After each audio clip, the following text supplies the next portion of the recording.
Boa tarde a todas, boa tarde a todos e bem-vindos à Casa J. Meu nome é Bárbara Mengardo, eu sou editora de tributos do J e hoje nós vamos discutir aqui a tributação, a reforma da tributação sobre o consumo e a alimentação do brasileiro. Como o sistema tributário pode funcionar para reduzir desigualdades e garantir acesso à alimentação?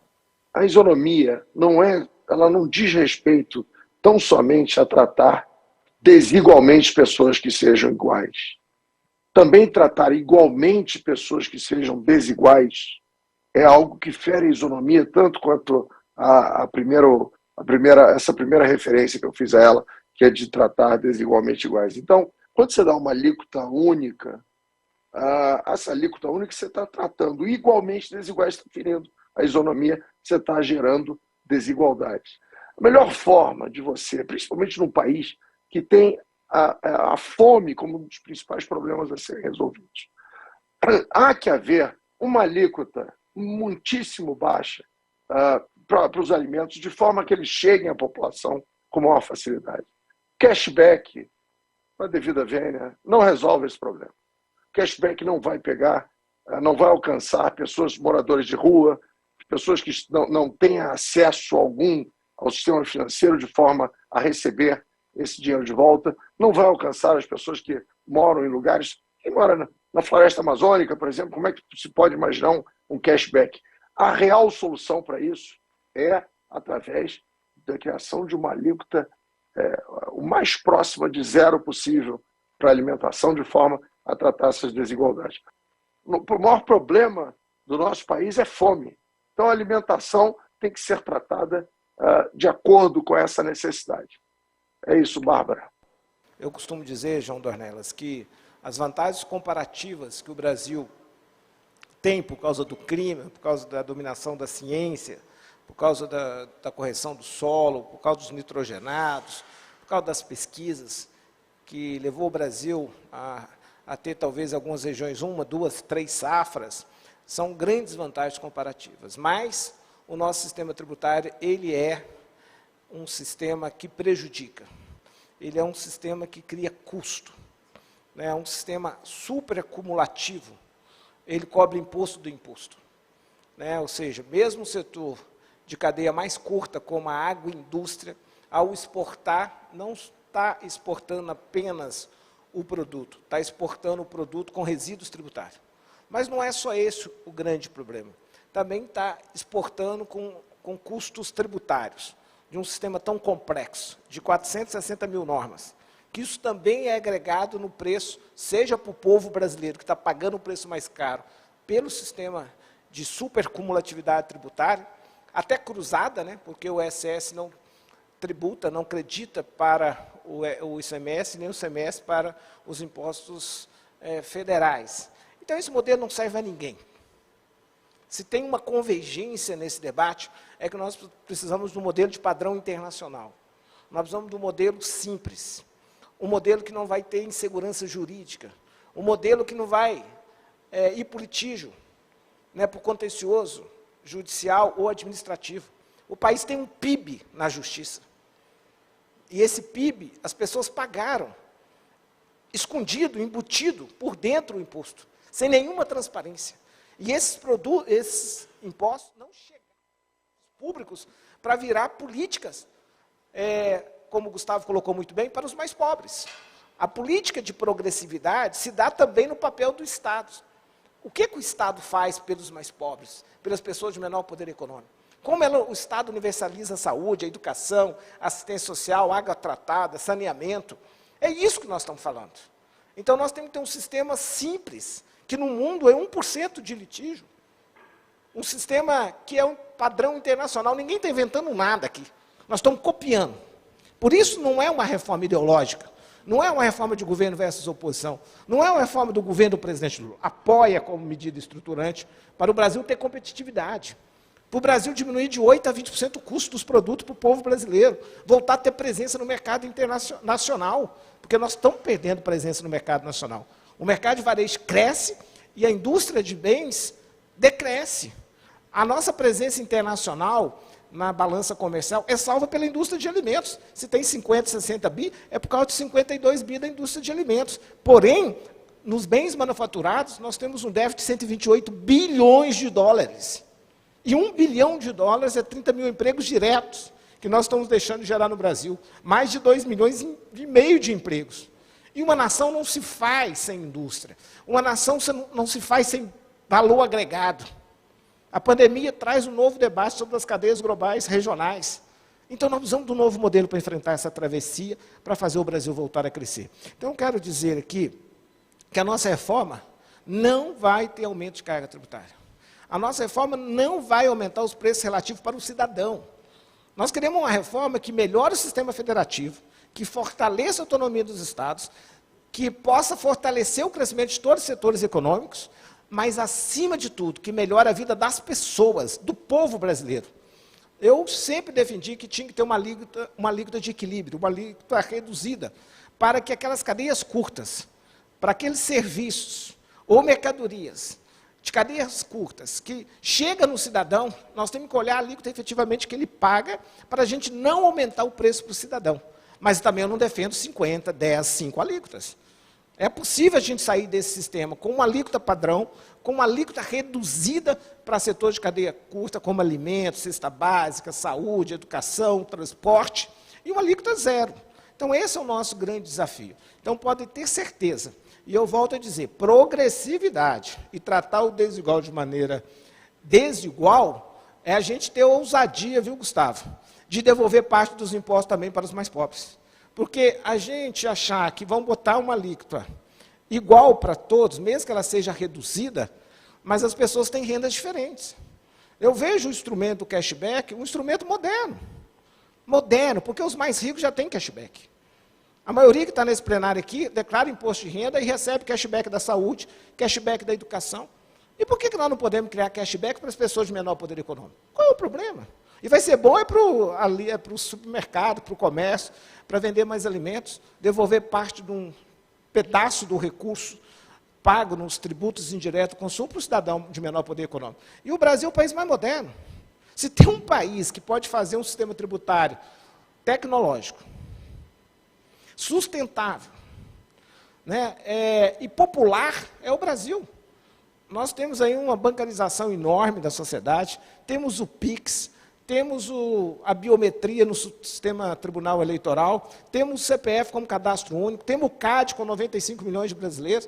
Então, é possível sim. Mas é evidente que, independente se nós vamos aplicar cashback na cesta básica, se nós vamos levar para a alíquota reduzida, vamos zerar, não tem problema. Mas o cashback seria um bom instrumento para várias outras políticas do ponto de vista de enfrentar e tratar as pessoas de menor poder econômico de forma diferenciada ou desigual.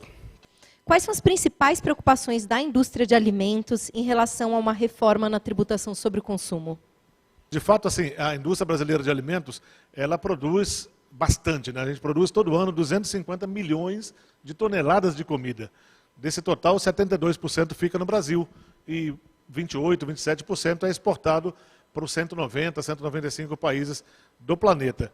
Eu até sempre digo que, além do Brasil, além da indústria brasileira de alimentos, só a FIFA e a ONU chegam a mais países do que nós, né? Isso é interessante falar, deputado, porque esses países que compram no Brasil todo ano, de fato, é uma chancela de qualidade para aquilo que a gente faz aqui. A indústria brasileira de alimentos é a segunda maior exportadora do planeta, em termos de alimentos industrializados. E aqui eu estou falando só alimento industrializado, não estou falando do grão que saiu, do boi em pé, não, nada disso, que passou pela indústria e que foi exportado. Eles voltam todo ano para comprar. Então a gente cumpre legislações sanitárias de 190 e tantos países no mundo, todos os anos, e isso para nós é um selo de qualidade daquilo que a gente faz. Eu sempre digo, uma vez dando uma entrevista para um jornalista da TV Record, eu falava para ele que o Brasil, nós devíamos pensar, além de ser o celeiro do planeta, que o mundo conta com isso, o Brasil tem um campo muito forte, o mundo conta com isso, mas a gente precisa apostar em ser também o supermercado do planeta. Isso significa fabricar aqui, transformar o alimento aqui, gerar emprego aqui, gerar renda aqui e exportar o produto industrializado com valor agregado. O que nós sabemos fazer, isso é comprovado por esses grandes números que nós temos aqui da indústria de alimentos no Brasil. A gente precisa de um sistema muito mais simples, simplificador, porque, de fato, assim, as indústrias, não só de alimentos, mas a indústria de modo geral no Brasil, gasta muito só para cumprir a lei tributária, né? A indústria de alimentos é a favor da reforma tributária, nós queremos que a reforma tributária passe, e a gente tem as preocupações, evidentemente, de que essa reforma e nenhuma outra possa pensar em trazer aumento de custo para alimentos, né? Aumento de custo para o consumidor de alimentos. Por quê? Nós temos alguns dados no Brasil também que a gente não pode esquecer, né? Nós temos hoje no Brasil entre 30 a 33 milhões de pessoas em situação de insegurança alimentar. Isso significa que essas pessoas, às vezes, comem hoje sem saber se vão ter para comer à noite, sem saber se vão ter para comer amanhã ou semana que vem. Do total da população economicamente ativa no Brasil, nós temos que 70% tem uma renda até 2 salários mínimos, segundo os dados da PNAD de novembro de 2022. Então, 70% com salário até 2. Então, deputado, se a gente pensa que nós temos um agro forte, temos uma indústria forte que exporta, a gente conclui, e com todos os dados, que no Brasil não falta alimentos. Não deveríamos ter uma situação de fome ou insegurança alimentar. Falta renda para que o consumidor possa ter acesso a esse alimento, né? Então, nesse momento de reforma tributária, nós até apostamos que esse é um bom momento para o Brasil pensar em reduzir a carga tributária para o consumidor. Porque nós, apesar de sermos grandes produtores, nós temos uma das mais altas taxas impositivas do planeta sobre alimentos. O consumidor paga 24,4% na média. 24,4% na média, chegando a alguns extremos de até 39% sobre alguns tipos de alimentos. Só para que se tenha uma ideia, como referência, os países da OCDE têm uma média de 7%. Então, nós temos um grande caminho a percorrer aí, e a gente pensa que esse é um bom momento para que a gente possa refletir sobre um real combate a essa insegurança alimentar, real combate à fome, né? O presidente Lula, desde a campanha dele, aliás, desde a campanha não, desde o primeiro governo, no segundo governo dele, ele sempre tem falado que um dos compromissos dele e de nós todos como brasileiros é combater a fome, né? Que todo mundo tenha acesso à alimentação todos os dias nos seus lares. A gente sabe que existem grupos de pressão, existem entidades que teoricamente deveriam defender o consumidor, que estão defendendo uma taxação extra sobre alguns tipos de produtos que convencionou-se chamar de ultraprocessados, né? Nós não estamos de acordo com esse tipo de posicionamento, dessa solicitação, primeiro porque esse nome, né, essa terminologia ultraprocessados, ela nasceu de uma classificação de alimentos que foi feita por pesquisadores da USP, mas sem tomar em consideração a ciência e a tecnologia dos alimentos. Então, e por essa razão, essa classificação tem sido cada vez mais contestada e combatida no mundo inteiro, por cientistas do mundo inteiro. Aliás, né, no início desse mês, os mesmos cientistas, os mesmos pesquisadores da USP, publicaram uma nova, vamos dizer assim, um adendo, né, à sua pesquisa original, que criou o termo ultraprocessados, explicando melhor o que é ultraprocessado, não criando um item de sensibilidade, para que a pessoa possa investigar, possa analisar se aquele produto é ultraprocessado ou não. E foi publicado na revista Nature desse mês. Ou seja, é mais uma adaptação na classificação que criou a terminologia de ultraprocessados. Porque ela é difícil de entender. Só para que o consumidor entenda que nós estamos falando, é tão ampla a classificação, que eu tenho uma lista aqui, que entraria ali se falássemos de taxação, né? Entram vegetais e frutas em conserva, frutas em calda, carne seca, toucinho, sardinha, atum enlatados, queijos, extrato concentrado de tomate, o molho de tomate que a gente compra, que a gente usa todos os dias em casa, entra nisso aí, todos os pães feitos de farinha de trigo, levedura, sal, imagina, todos os pães de forma, pães industrializados, são taxados como ultraprocessados. E aqui é interessante, deputado, que quando a gente vai numa padaria para comprar um pãozinho francês, um pão de sal, de acordo com como se possa chamar nas diversas regiões do Brasil, o pãozinho da padaria não é considerado ultraprocessado. Tem até uma foto dele no nosso guia alimentar, não classificando como ultraprocessado. Mas se a indústria pegar aquela mesma receita, fizer aquele pãozinho, pré-assar, congelar, para que você compre no supermercado, leve para casa, para terminar de assar no seu forno, no air fryer, por exemplo, ele passa a ser ultraprocessado. Então, assim, não tem muita razoabilidade esse tipo de coisa. O pão de queijo é a mesma coisa. Digamos, Bárbara, que amanhã você traga para a gente aqui um pão de queijo espetacular, delicioso, né? Delicioso. Esse pão de queijo é bom segundo a classificação nova. Aí a gente fala assim, Bárbara, você me vende essa receita? Você deixa eu fazer essa mesma receita na indústria, exatamente a mesma? Fazendo na indústria, ela passa a ser ultraprocessada. Ou seja, não tem sentido. Não nos parece correto, deputado. E essa é uma preocupação que nós temos, que no momento, num país onde está comprovado que falta renda para que o consumidor tenha acesso ao alimento, e ainda mais no momento onde nós temos uma situação grave de insegurança alimentar e tendo 94 milhões de pessoas no cadastro único, que alguém venha pedir aumento de tributação sobre os alimentos. Porque quando falam que é preciso tributar mais esse alimento, precisariam falar a frase completa.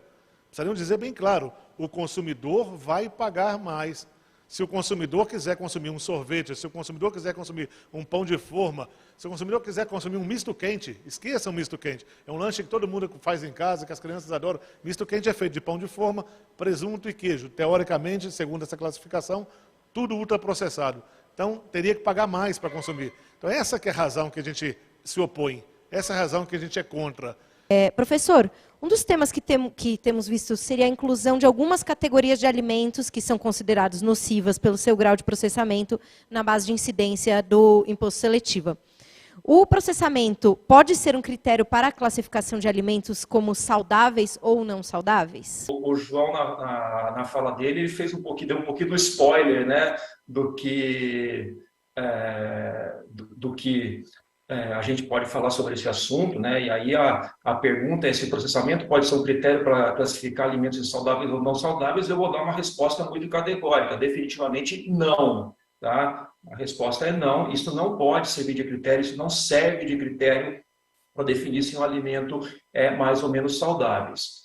Então, para tentar explicar para quem não é tão inserido nessa área, né, eu vou fazer o seguinte, eu vou falar para vocês alguns exemplos de processamento de alimentos. Que coisas são processamento de alimentos? Vamos lá. Aquecimento, evaporação de água, secagem, congelamento, extração, mistura de ingredientes, fermentação, né? Então, vejam que eu falei palavras que devem ser até familiares para todos aqui. Né? Por quê? Porque nós estamos falando de processos, né? Muitos deles, ou talvez todos eles que eu falei, também são processos que a gente faz em casa. Né? A gente faz em casa, na nossa cozinha, no nosso dia a dia com alimentos. E nem por isso a gente está dizendo que esses processos feitos em casa tornam os alimentos mais ou menos saudáveis. Certo? Então, se isso por si só já mostra que falar em processamento de alimentos como critério já é bastante complicado. Então, o que realmente importa? O que torna um alimento mais ou menos saudável? Tá? Então, vamos tentar ser um pouquinho mais objetivo, né? Então, número 1, tá? A gente olha para o alimento e temos que saber quais são os ingredientes desse alimento. Tá? Então, alimentos têm carboidratos. Que tipos de carboidratos? Tem gorduras. Que tipos de gorduras? Tem sal? Não tem sal? Em que quantidades esses ingredientes estão no alimento? Então, um alimento que tem sal, tem quanto sal? Tem pouco sal? Tem muito sal? Né? Isso tem que ser olhado. E além disso, né, quanto que uma pessoa vai consumir desse alimento na sua dieta? Tá? Vai consumir todo dia? Vai consumir uma vez por semana? Em todas as refeições? Eventualmente? Né? Então, essas coisas têm que ser olhadas para a gente olhar e tentar definir um alimento como saudável ou não saudável. Tá? E isso não tem a ver com processamento. Tá? Isso tem muito mais a ver com, como eu falei, com os ingredientes. Mas ainda assim, né, muito se fala, né,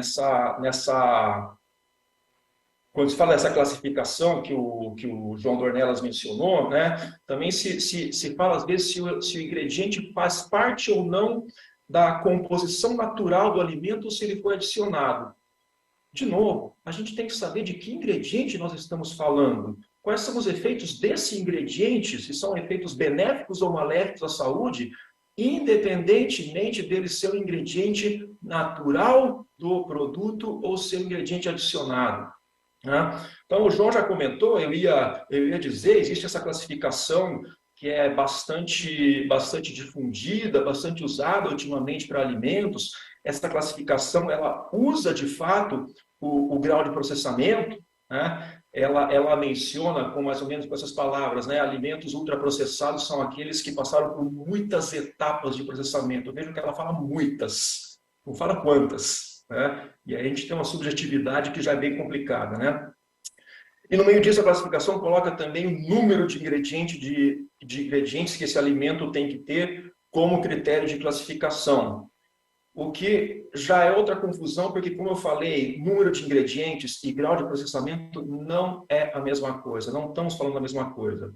Então, o próprio número de ingredientes, nesse sentido, também não é um bom critério de classificação, pois o número de ingredientes sozinho não diz nada sobre os efeitos desse ingrediente na saúde, não diz nada sobre a quantidade desse ingrediente no alimento, né? Muitas economias do mundo têm um imposto único sobre o consumo, mas também aplicam algumas outras alíquotas diferenciadas especificamente para alimentos. Então, gostaria de fazer duas perguntas sobre esse tema. Primeiro, se o senhor acha que isso faria sentido no Brasil, se a gente poderia ter isso aqui no Brasil. E segundo, quantas alíquotas o senhor acha que seria apropriada e para quais setores? Então, é evidente que nós queremos a simplificação. Não dá para ter alíquota por setor. Tem que ser por produtos, né? Ou por serviços específicos. O IVA é muito transparente. Teve agora uma redução de alguns produtos em Portugal, o próprio cidadão fica o próprio fiscal, porque dá uma cidadania fiscal muito grande para o cidadão. Porque o imposto será por fora, não está mais escondido, embutido, então ele chega num supermercado, numa loja, ele, se tiver uma redução, ele vai imediatamente cobrar. Né? Isso está acontecendo em Portugal agora, numa redução de 44 produtos. Né? Então, ele é transparente. Essa transparência ela é fundamental, porque isso dá uma consciência financeira, uma consciência fiscal e dá ao cidadão um exercício pleno da sua cidadania também. Ele vai cobrar dos seus representantes políticos, né, deputados, vereadores, prefeitos, melhor gasto, melhor eficiência dos gastos públicos ou dos investimentos públicos no país. Nós arrecadamos como arrecada os países mais ricos, 38 países da OCDE. 34, a gente arrecada 1% a menos, 33% do PIB, mas nós não eliminamos as desigualdades igual eles eliminaram nesses países. Né? Eles eliminaram 40%, a gente será 4%, 5%, mais por causa da transferência direta do Bolsa Família e menos da nossa política de incentivo fiscal. A nossa política de incentivo fiscal e de modelo de exceção, né, nós temos 460 mil normas, tem exceções para tudo, levou a um enriquecimento das famílias de alta renda, e não um aumento da renda das pessoas de baixa renda. E também o modelo de incentivo fiscal não resolveu o problema do contraste regional. Nós continuamos com as desigualdades regionais. Você tem estado que tem 40% da sua arrecadação em incentivo fiscal. Então, representa 40% total da arrecadação. Então, eu acho que o modelo está esgotado. Então, nós temos que buscar um modelo com mais regras objetivas, para evitar esse contencioso, essa insegurança jurídica. Mas é evidente que eu já falei, cadeias curtas, nós precisamos, então, ter um tratamento diferenciado nas alíquotas. O ideal, no início do processo, chamava essa alíquota diferenciada de alíquota de equilíbrio. Mas é evidente que esse nome talvez não seja correto, porque algum setor falou assim, mas não equilibrou o que eu efetivamente estou pagando. Então, é melhor tratar como uma alíquota reduzida. Então, eu defendo 3 alíquotas. Eu defendo a alíquota padrão, que no ano de 2025, no ano teste, com 1% do IVA nacional, a gente calcula o poder de arrecadação, com o compromisso que não teremos aumento de carga tributária. Nós temos em jogo 1,3 trilhões de arrecadação, ali a gente calcula qual que é a alíquota padrão. Definimos uma alíquota reduzida para esse setor de cadeia curta, né, produtos agro, cesta básica, saúde, transporte, educação, eu defendo uma alíquota ali reduzida. Quem vai decidir é o plenário da Câmara dos Deputados. Né? Eu acho que pode ser em torno de 60% a 50% da alíquota padrão e depois a alíquota zero. É evidente que nós vamos ter outras alíquotas. No debate, no encontro da LID, lá em São Paulo, nós falei com o economista Paulo Rabelo, que ele defendeu 5 alíquotas. Eu disse para ele o seguinte, se você olhar bem, nós temos 5 alíquotas. Por quê? Porque nós estamos criando o imposto seletivo. O imposto seletivo poderíamos dizer que é um IVA majorado para produtos nocivos à saúde e ao meio ambiente. Eu quero dizer objetivamente, não defendo, em hipótese alguma, para os alimentos. Se a gente tem que privilegiar alguns alimentos, entre as mais in natura e naturais, vamos fazer um cashback e devolver o imposto nesse produto. Mas nós não vamos condenar, porque é muito subjetivo, nenhum produto na cadeia da alimentação, viu, João Dornelles? Tem o meu compromisso, a minha posição política, né? Nós temos, então, a alíquota padrão, nós vamos ter a alíquota reduzida, nós temos uma alíquota zero. E temos o super simples, que é uma alíquota super reduzida. Então, eu brinco, né? Se você tem o imposto seletivo, o IVA majorado, você tem o padrão, tem a reduzida, tem a zero e tem o super simples, então eu brinquei. Resumindo, o senhor está certo, tem 5 alíquotas. Né? Ainda pode colocar a sexta, que é a isenção. Eu sou a favor de isenção para o setor cultural, de inovação tecnológica, de pesquisas. Né? Melhor, talvez, isenção. Também não precisa acreditar, já está isento. Então, a alíquota zero é para permitir o creditamento.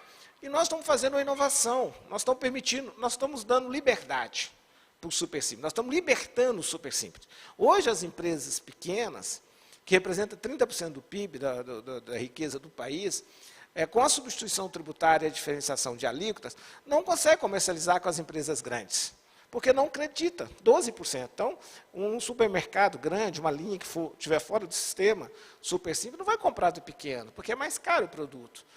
Ao permitir o creditamento o adquirente da pequena empresa, nós estamos potencializando o super simples para essas empresas crescerem. Elas já têm um custo de produção menor. Então, elas vão ganhar, essas empresas, competitividade. Por isso também que o setor de serviços está contemplado nesta reforma. Então, é nesse sentido. Nós temos aí um grande desafio. Eu sei que tem um debate, tem pessoas que são favoráveis, tem pessoas que são contrárias. Se a gente deve botar a cesta básica na alíquota reduzida ou não, levar para zero. Né? É evidente, se nós levarmos para zero, praticamente nós vamos descartar a aplicação do cashback nesse setor. Podemos fazer em outros setores, em outros serviços, em outros produtos. Né? Eu continuo com a minha tese que a gente deveria fazer a alíquota reduzida e aplicar o cashback. Eu acho que é importante, eu acho que é culturalmente importante, porque hoje o maior pagador de impostos é o consumidor de baixa renda. Nosso sistema arrecada mais do imposto sobre consumo e menos do imposto de renda e patrimônio. Os países da OCDE arrecadam o dobro, né, do que o Brasil, o imposto de renda e patrimônio. Então, tanto que nas disposições transitórias, nós queremos vincular que, quando tiver a segunda etapa, e deslocar a incidência tributária para renda e patrimônio, que a gente deveria diminuir a renda sobre consumo, viu, João Dornelles? A gente deveria aplicar, com o nosso princípio da neutralidade da carga tributária, a gente deveria reduzir na alíquota padrão. Né? Então, eu digo o seguinte, eu acho que nós vamos modernizar muito o sistema. A criação do Fundo de Desenvolvimento Regional é fundamental para a gente dar um salto de qualidade na questão federativa, né, dar outro instrumento melhor para as políticas regionais. Mas é lógico que quem tem culpa nisso é a União. A omissão da União e de um Fundo Nacional de Desenvolvimento Regional é que levou os governadores a usar o instrumento tributário, que hoje eles compreendem que é ineficiente. Ou seja, às vezes, esse incentivo fiscal foi incorporado à margem de lucro do setor.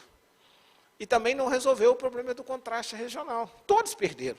Então, é evidente que eu defendo, e já falei isso publicamente, o ministro Fernando Haddad também está junto nessa tese, quem deve fazer a política de desenvolvimento regional é a União.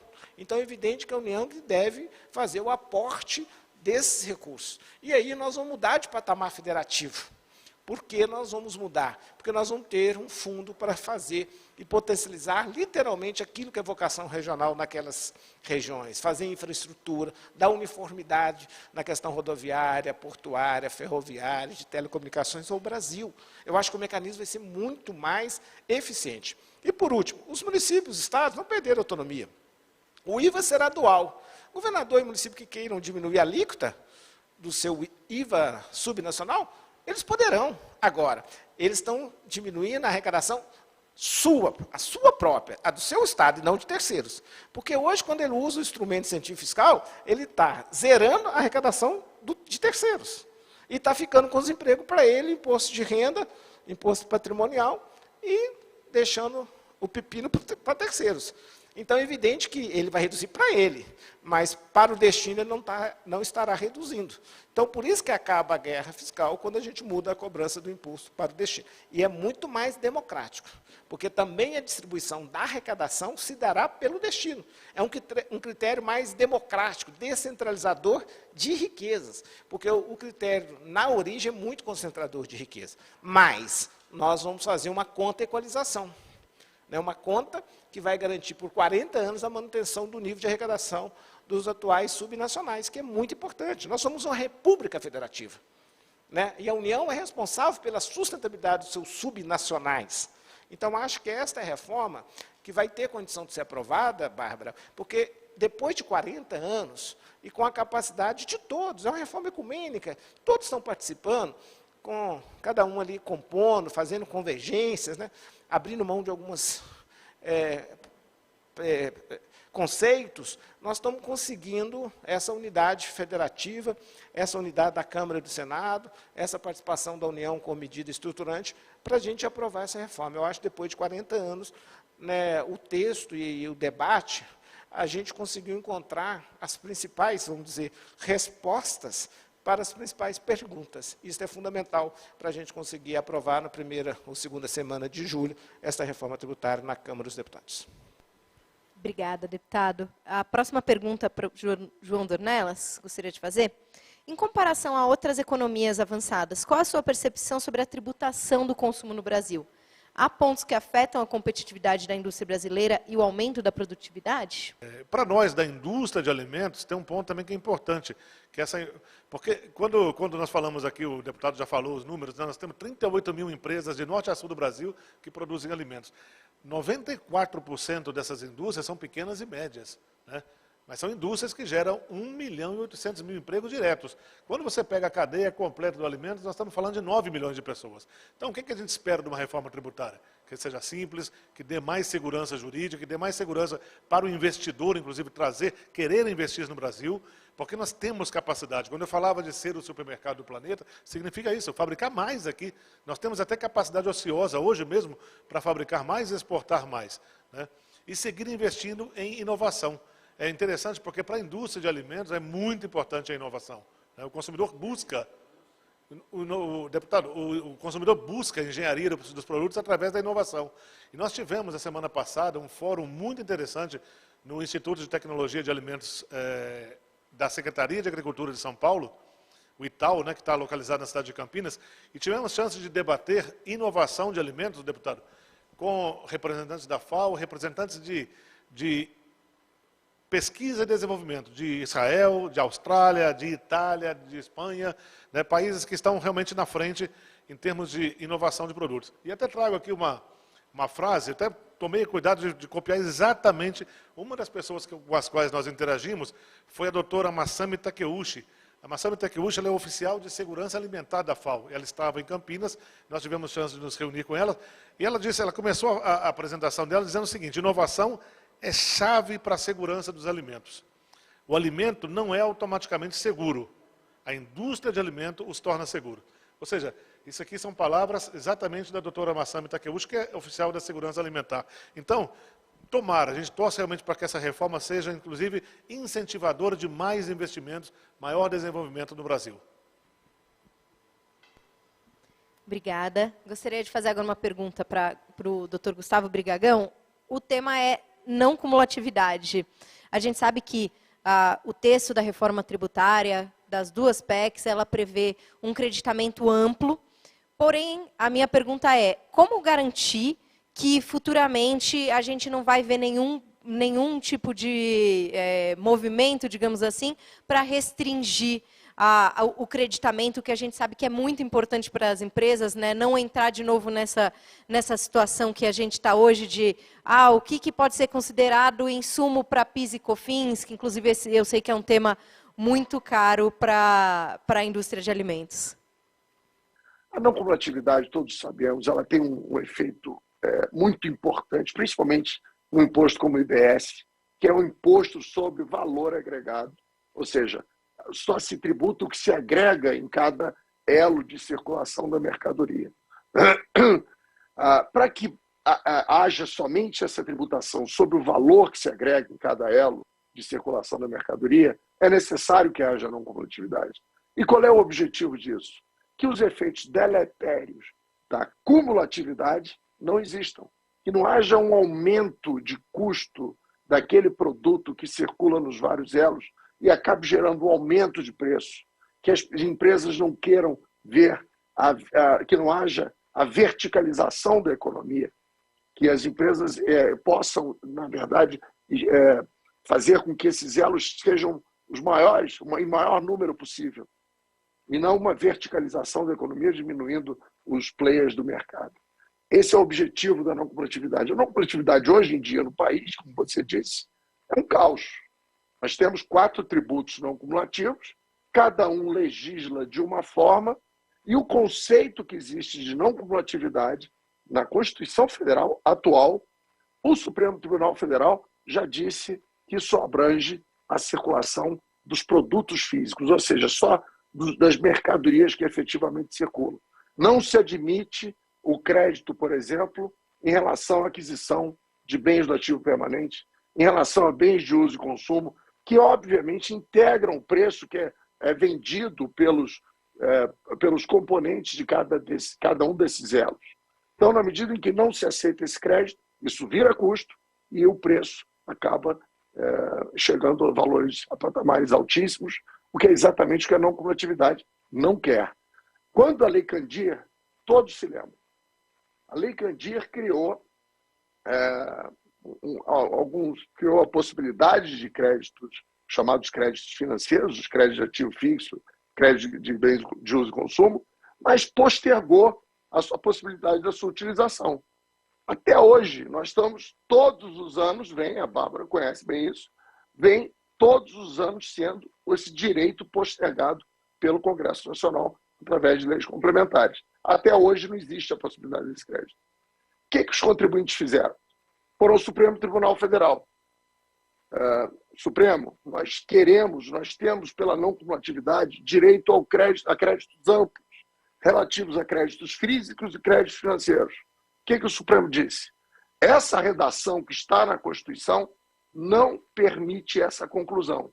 Essa redação que está na Constituição abrange tão somente os créditos físicos. E o que fez a PEC 45 e a PEC 110? Ao conceituar a não cumulatividade, que é o principal suporte dessa reforma, ela utilizou exatamente o conceito que está na Constituição atual. A próxima pergunta eu queria fazer para o professor Julian. Quais são os objetivos do processamento de alimentos? Em que medida isso funciona para ampliar a oferta de alimentos? Somente através dos benefícios do processamento de alimentos, que, por exemplo, recentemente, em 2020, a ONU, através do seu Programa Mundial de Alimentos, ganhou o Prêmio Nobel da Paz. Tá? Por quê? Porque é um programa de distribuição de alimentos, tá? A grande maioria deles alimentos processados, que atendeu aproximadamente 90 milhões de pessoas no mundo em situação de vulnerabilidade. Então, a gente tem que disponibilizar alimentos para populações que estão em regiões remotas, em regiões atingidas por guerras, por catástrofes naturais, pessoas em situação de pobreza extrema, em locais onde não existem condições de produção desses alimentos. A solução, então, só pode ser levar a esses locais alimentos que sejam produzidos em outros lugares. E, para isso, é imprescindível que esses alimentos se conservem ao longo do transporte, ao longo da estocagem, que tem que durar semanas, tem que durar meses. Né? E o que garante isso é o processamento de alimentos. Talvez o melhor exemplo disso seja leite em pó. Leite em pó é uma forma eficiente de processar leite para conservá-lo e permitir que ele chegue a qualquer lugar do mundo, para alimentar crianças onde não é possível a gente produzir leite em grande escala. Enfim, gente, existe um grande desafio E eu gostaria de acrescentar que é um desafio que não é só da indústria, é um desafio de todo o setor, de todos os setores que estão na cadeia de alimentos, desde nós que estamos na pesquisa, passa pela indústria, passa pela agricultura, mas passa pelo transporte, pela logística, pela distribuição, pelos estabelecimentos de comércio. Todo esse desafio é fazer com que os alimentos cheguem em condições adequadas para o consumo nos locais onde eles não são produzidos. A gente vale destacar também que processamento de alimentos não é uma invenção da indústria. O homem processa alimentos desde a sua pré-história. Quando se descobriu que o fogo era útil para transformar um vegetal, uma carne, tornando esses alimentos mais fáceis de comer, mais fáceis de digerir, o homem aprendeu a processar alimentos. O homem usa sal como conservante de alimentos há milênios, tá? Quando ainda não havia opções de refrigeração, como tem hoje. O homem usa fermentação para produzir pão, queijo, vinho, cerveja, desde a Idade Antiga. Então, o processamento de alimentos não é uma novidade que a indústria nos está impondo desde a sua existência nos últimos 2 séculos. Finalmente, processamento de alimentos. Eu vou repetir uma coisa que eu mencionei na minha primeira participação. Processamento de alimentos é algo que todos nós fazemos em casa, quando cozinhamos. Ferver leite, congelar alimentos prontos, fazer um molho de tomate, um bolo, um pão. Tudo isso, em escala doméstica, é processar alimentos. Qual é, então, o desafio da indústria?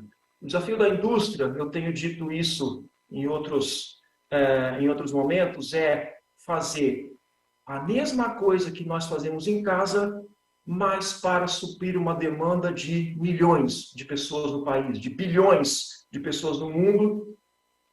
E para isso, óbvio, já se sabe que é necessário nós adaptarmos os princípios de conservação de alimentos para que eles sejam eficazes em uma escala industrial. É isso o desafio da indústria, tá? Para fazer com que a gente consiga produzir alimentos saudáveis, seguros, agradáveis, em escalas para milhões, para bilhões de pessoas. Tá? Isso é processamento de alimentos. Bom, vou começar então agora o nosso terceiro bloco, o terceiro e último bloco, infelizmente. Vou começar com uma pergunta para o Dornelas. Em relação à alíquota diferenciada, como a indústria de alimentos vê a possibilidade de uma alíquota diferenciada apenas para produtos da cesta básica, conforme consta no documento do GT, da reforma? Obrigado, Bárbara. Segundo os dados da última pesquisa de orçamento familiar do IBGE, ela nos mostra que 76% do alimento consumido no Brasil são alimentos processados, né? Como dizia o professor Julián Martínez lá, processado, passou por algum processamento dentro da indústria, e olha, eu diria o seguinte, graças a Deus, porque a gente não pode esquecer, a indústria é vigilada, nós temos a Anvisa, temos o Ministério da Agricultura, ou seja, o que sai da indústria tem segurança, né? Produto que é seguro. É lógico que a gente estimula que a dieta melhor possível para o ser humano é aquela que a própria OMS recomenda, muita presença de frutas, presença de verduras, de hortaliças, né? Considerando, inclusive, tomando cuidado com o total de calorias diárias, não ultrapassar o nível de calorias recomendado. E a própria OMS diz, todo alimento natural ou minimamente processado só deve ser consumido quando você conhece a origem, inclusive, que seja desinfetado, que seja lavado, coisa e tal. Fora isso, a gente fica... É um dado muito importante poder dizer que 76% do alimento consumido no Brasil é processado.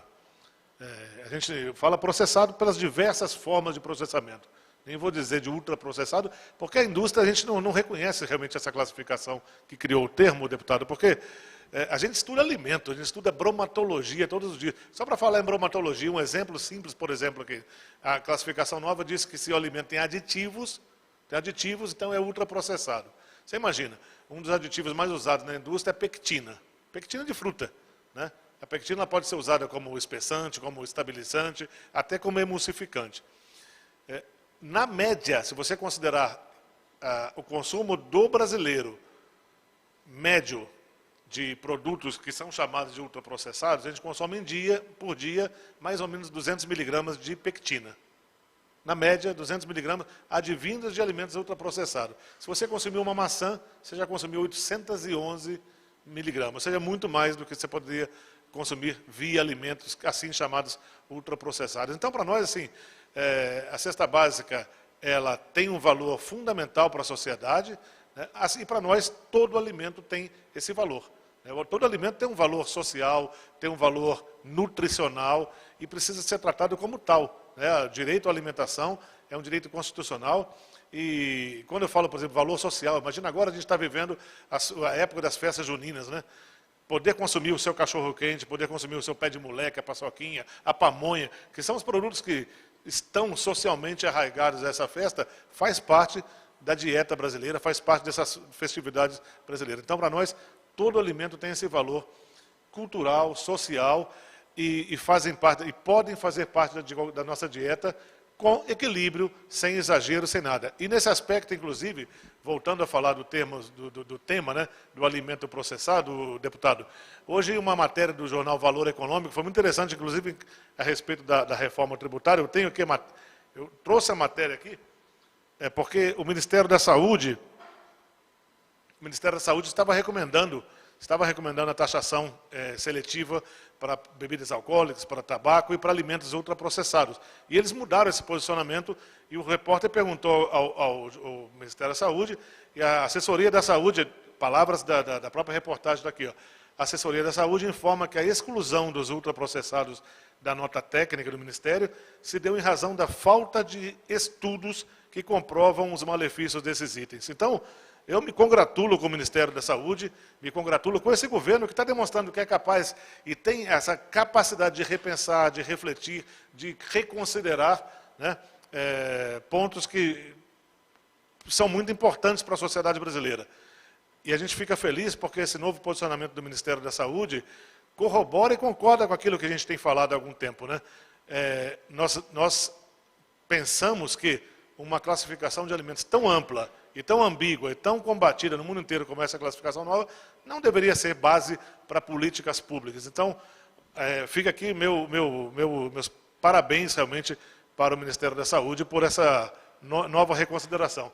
Então, terminando, Bárbara, para nós, todo alimento tem valor. Todo alimento tem valor nutricional, tem valor social e deveríamos pensar no alimento de uma forma geral. Obrigada. Vou fazer a próxima pergunta ao deputado Reginaldo Lopes. Já agradecendo de antemão, sei que o senhor vai ter que sair logo após essa pergunta, então, de antemão, já gostaria muito de agradecer a participação do senhor hoje, foi extremamente proveitoso ouvi-lo. A pergunta que queria fazer para o senhor, na verdade, é basicamente a mesma pergunta que fiz para o doutor Brigagão. Como garantir a não cumulatividade plena, como garantir que essa possibilidade de aproveitamento de créditos não seja tolhida, digamos assim, posteriormente? E, ademais, uma pergunta. O texto da reforma, para a gente finalmente conhecê-lo, sai essa semana mesmo? Não, primeiro, falar com o doutor Gustavo que tem convergência com a fala dele. Se tem um princípio, uma premissa que está presente num imposto adicionado, né, de valor agregado, é que tem que prevalecer a tributação de incidência ampla, não dá mais no século XXI para diferenciar serviços de mercadorias, isso é impossível, ali é muito tênue, né? O celular é uma mercadoria ou um serviço? Não tem como mais. Nós temos que enfrentar o comércio eletrônico. A Covid acelerou no mundo. Já são 2,2 bilhões de consumidores nas plataformas digitais. Isso provoca uma erosão na base tributária de todos os estados nacionais. Super preocupante do ponto de vista da responsabilidade fiscal desses estados, dessas nações. O mecanismo de cobrar no destino é registrar a plataforma e cobrar também do lucro dela. É isonomia de concorrência legal. Tributar o cidadão que comprar. Nada de isenção nestas plataformas. E o outro princípio é, porque quando todos pagam, todos podem pagar menos. Alguém paga a conta quando tem alguma excepcionalidade ou exceção. Pode ter certeza. E são todos. Do ponto de vista do outro princípio, é que tem que garantir uma instituição interfederativa, uma agência centralizadora para arrecadar, antes de fazer a partir dos recursos, tem que creditar, tem que devolver os créditos. Porque, senão, novamente, nós vamos ter a cumulatividade parcial. Nós vamos ter a cumulatividade dos estoques, dos créditos. Isso desmoraliza o imposto de valor agregado. O princípio da não cumulatividade plena.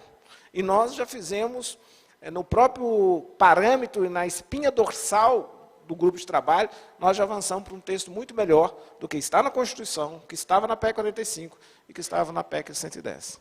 E o nosso texto constitucional vai deixar isso bem objetivo e bem direto, que nós vamos ter um modelo da não cumulatividade plena.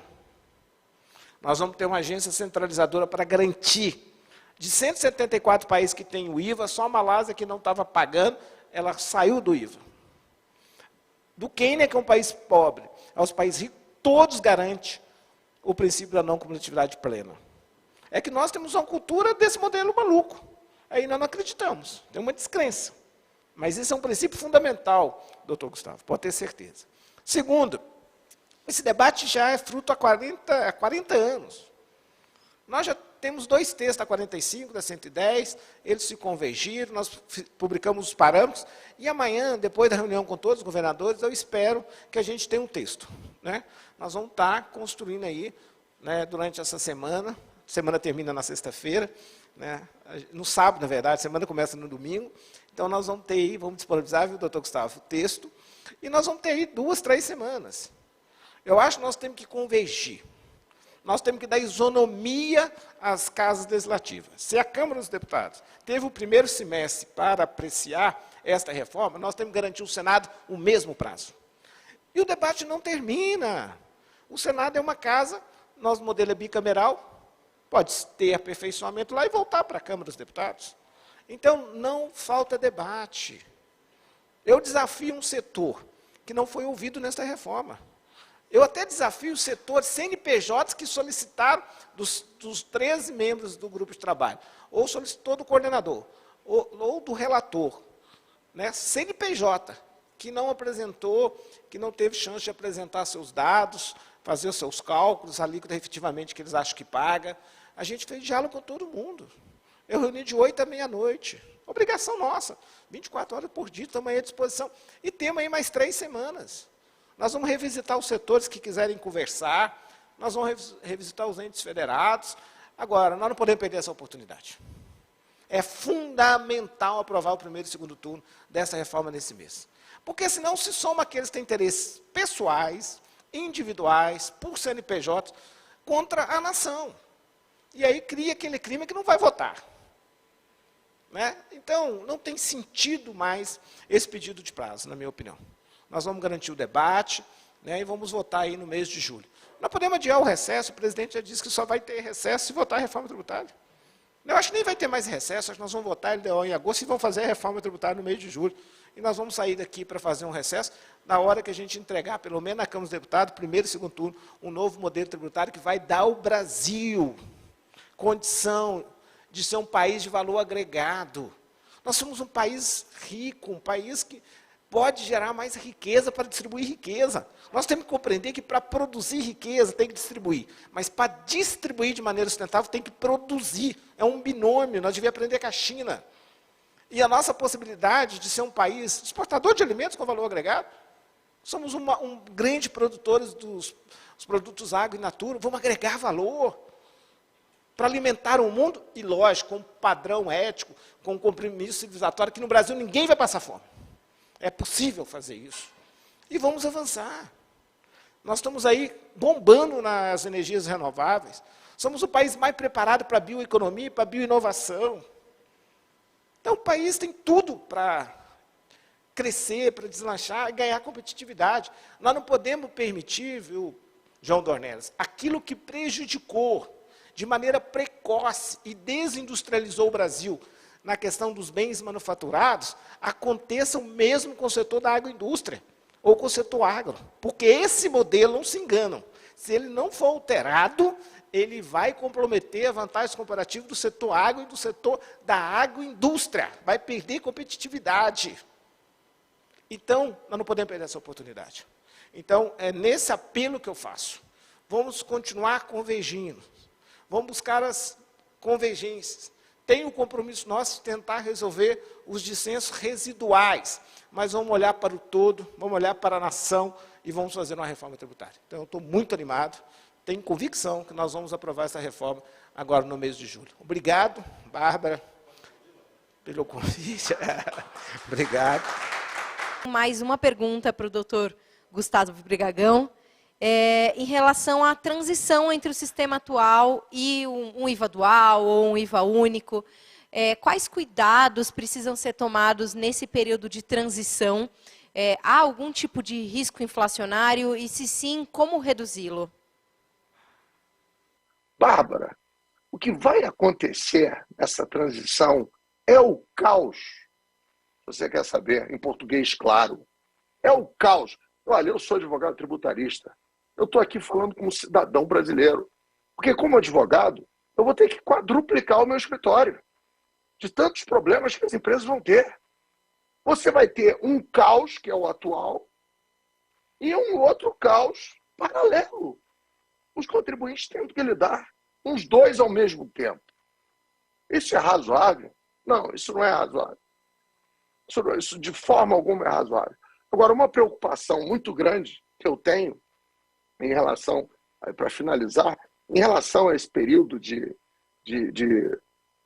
transição de um sistema para o outro, do sistema velho para o sistema novo, é a questão dos benefícios fiscais, voltando a eles, que eles querem ser eliminados. Mas há alguns benefícios fiscais que não poderão ser eliminados de forma alguma, que são os benefícios condicionados e a prazo certo. Esses benefícios, eles configuram direito adquirido dos contribuintes. Não há nada na legislação que possa mexer, que possa interferir nesses direitos. Direito adquirido é cláusula pétrea.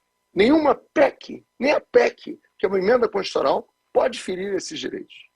Então, durante esse período de transição, há benefícios fiscais, por exemplo, cujo prazo é de 2032. Isso vai ter que ser observado. Mas como é que vai se operacionalizar isso num sistema novo, que não admite benefícios fiscais? Então, esse é um problema muito grande. Se isso vai causar inflação, aumento de custos, óbvio que vai. Nós vamos ter contencioso a todo vapor, nós vamos ter complexidade a todo vapor, nós vamos ter o nível de todas essas complexidades que existem agora explicado por dois. Então, desculpem se eu trago aqui uma visão extremamente preocupada, mas é a visão que eu tenho. Eu vivo há 40 anos nesse mundo. Eu conheço isso profundamente. Nós temos que ir devagar porque temos pressa. Esse assodamento não leva a nada. Essa é a minha mensagem, Bárbara. Agradeço à Bia, foi uma ótima parceria e espero que dure. Então, novamente, muito obrigada e peço a todos, agradeço também todos que nos acompanharam pelo YouTube e peço para ficarem de olhos, porque aqui na Casa J a gente está fazendo muitos debates interessantes, muito evento interessante.